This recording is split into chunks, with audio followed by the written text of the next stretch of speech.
नमस्कार जय जगन्नाथ। आज आमे भविष्यत काल फ्यूचर टेंस विषय रे जानिबा। भविष्यत कालर क्रिया को मध्य इंग्रजी भाषा रे मुख्यतः चारि भाग रे विभक्त करा जायछि। Number 1 Ram will study, number 2 Ram will be studying, number 3 Ram will have studied,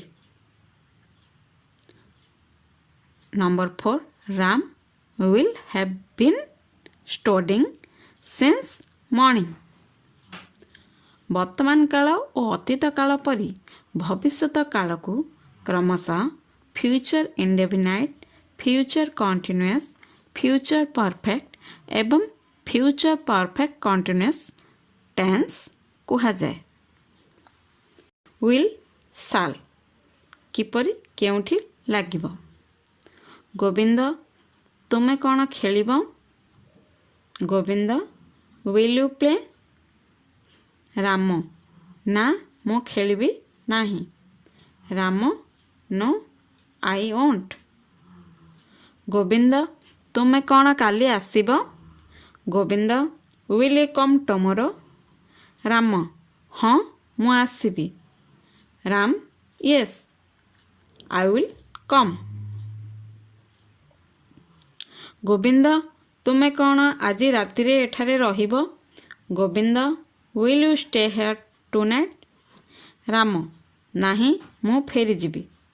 Ram no I will go back।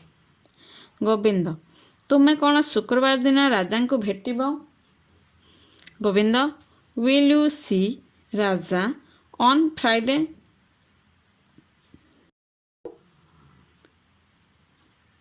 Ram नाही मु घरे तुमको अपेक्षा करिथिबी। Ram no I will wait for you at home। will be shall be किपरि व्यवहार हब।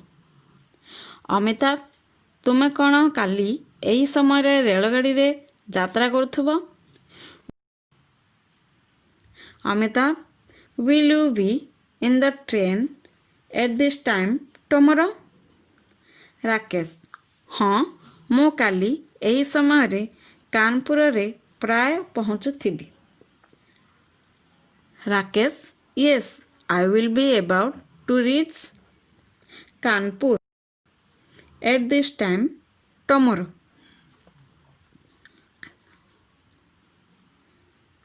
अमिताभ आमे कौन काली एही समय रे मैच खेलु नथिबा कि। Amitabh shall we not be playing a match at this time tomorrow। Rakesh हाँ आमे खेलुथिबा। Rakesh yes we will be। Amitabh आमे कौन पूरी बारंबार आसुथिबा। Amitabh shall we be coming to Puri again and again। Rakesh नाही आमे आसुनथिबा। Rakesh no we won't be।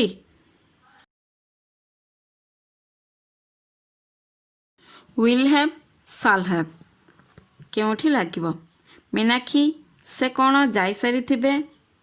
Meenakshi will she have gone। Rajni नाही से जाई सारी नथिबे। Rajni no she won't have। Meenakshi तुमे कौन कालकारु आसंता मासरे फेरी आस्थिबो। Meenakshi will you have come back from कालका by next month। रजनी हाँ मु सेतेबेला पर्यंत सेठारु फेरी आसीथिबी। Rajni yes I shall or will have come back by then। Meenakshi काली एही समय रे तुमे परीक्षा देई सारिथिबो कि। Meenakshi will you have taken your test by this time tomorrow। Rajni हाँ मो जीवनर गोटे गुरुत्वपूर्ण अध्याय शेष होइथिबो। Rajani yes I will have finished an important chapter of my life. Meenakshi कौन तुमर भाई कानाडारू फेरी आसथिबे? Meenakshi will your brother have return from Canada? Rajani नहीं से कानाडारू फेरी आसी नथिबे।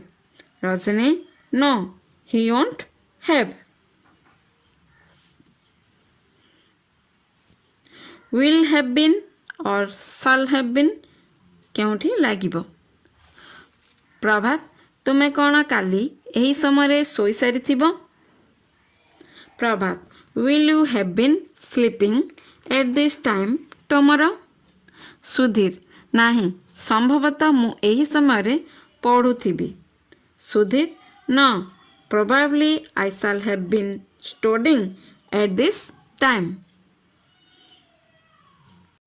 प्रभात आउ तुमर भाई राजीव कौन करुथिबे? Prabhat and what will your brother Rajeev have been doing? Sudhir से सिमला जिबा पई प्रस्तुत हेउथिबो। Sudhir he will have been preparing to leave for Simla.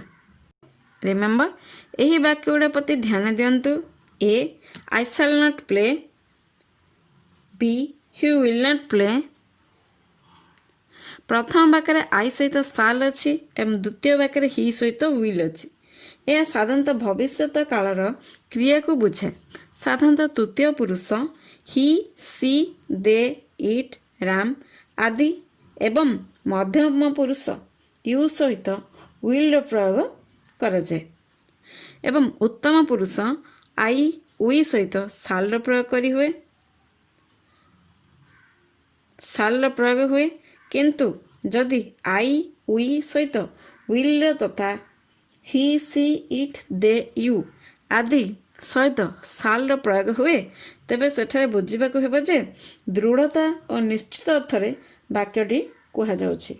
जेपरि number 1 I will not play tomorrow. Number 2 you shall not return. यही वाक्य गुड़ा अर्थ यही प्रकार। नंबर 1 मु काली न खेलिबा पई निश्चय करिछि। नंबर 2 तुमे निश्चय फेरिबो नाही अर्थात मु आदौ खेलिबि नाही एवं तुमे आदौ फेरिबो नाही।